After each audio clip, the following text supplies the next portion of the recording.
samahan niyo ako, magluluto ako ng wow, napadami yung aking mantika ng adobo. At ayan, at ito yung aking adobo, chicken adobo, may Ma'am Shining's version. At lagisa ko siya, lagyan ko pa siya ng dairy cream, saka mantika na yon. Bali para mas ano siya, mas yummy. At ayan, mabilis lang kasi masunog yung dairy cream, kaya ilagay ko na yung pagsabayin ko na yung sibuyas sa bawang. Dito talaga yung lalagyan. Ayan. At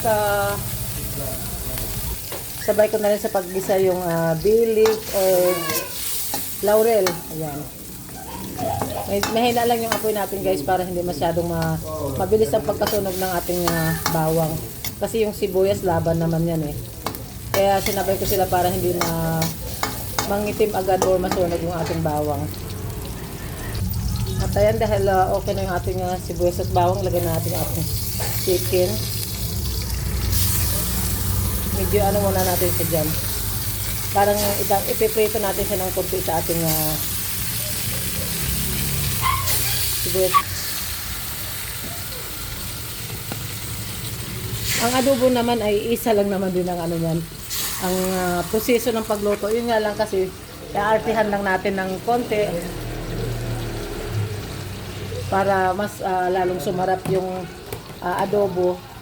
Yung typical na adobo ba?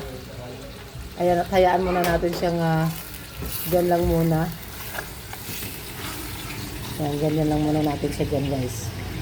At atin muna siyang takpan para yung init ay ma-absorb talaga ng gusto.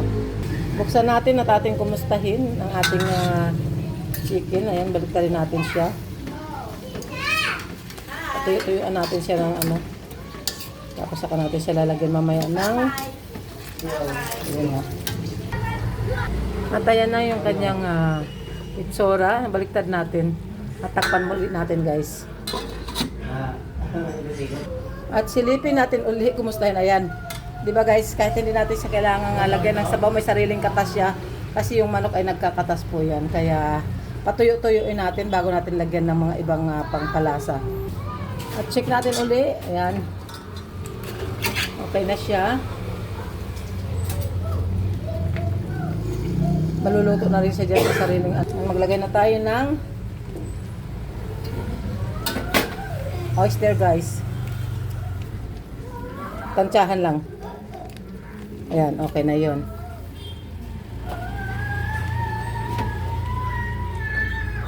At siyempre, halo-halo lang natin.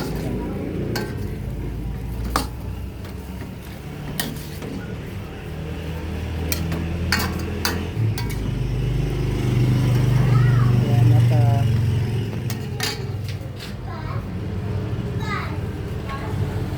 lagyan natin siya ng Sprite para yung ma-absorb niya yung yung lulutuin natin siya sa Sprite.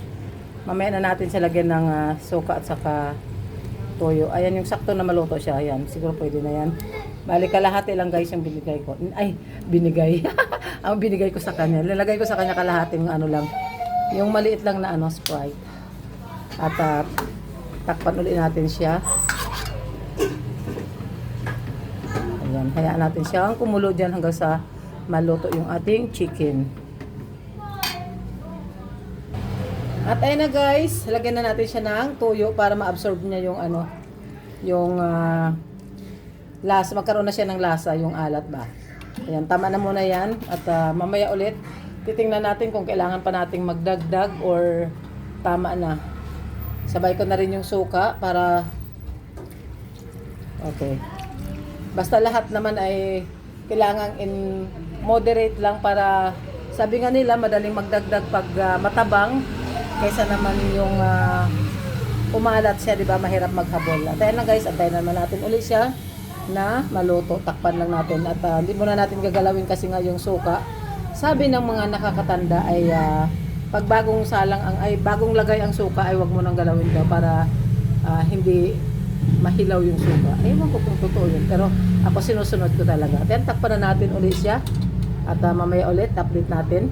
At siya nga pala, nilakasan ko na din yung ating apoy dyan para mabilis na matuyo yung ating sabaw. Lagay ko na rin pala muna yung ano, yan, yung palasa. Kasi para ma-absorb din yung ano, yung lasa ay mag-absorb.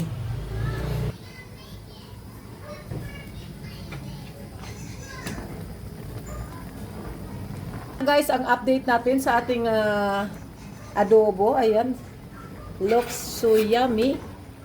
Ang bango kasi yung pinanggisa natin na dairy cream, tapos yung pinangsabaw natin na Sprite, suka at saka tuyo.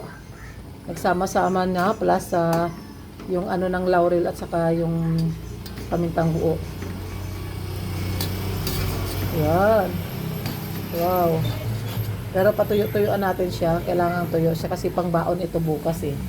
Pangbaon ng trabahador at pangbaon ng estudyante. Kaya kailangan medyo tuyo-tuyo. Although kukuha ako nito mamaya pag kaunti na lang yung sabaw. Kukuha ako ng para sa may gusto ng sabaw. Ayan, mamaya ko na siya titikman kung ang lasa niya ay okay na. Ayan na guys. At ayan na guys, dahil napatuyo na yung ating adobo, konti na lang yung sabaw. At ang kanyang lasa ay kulang na lang sa tamis, kunting tamis na lang kaya yan. Lagyan natin siya ng kunting asukal. Yung ayon lang sa inyong panlasa. At di ba? Mukhang katasarap-sarap ng kanyang itsura oh. Ayan.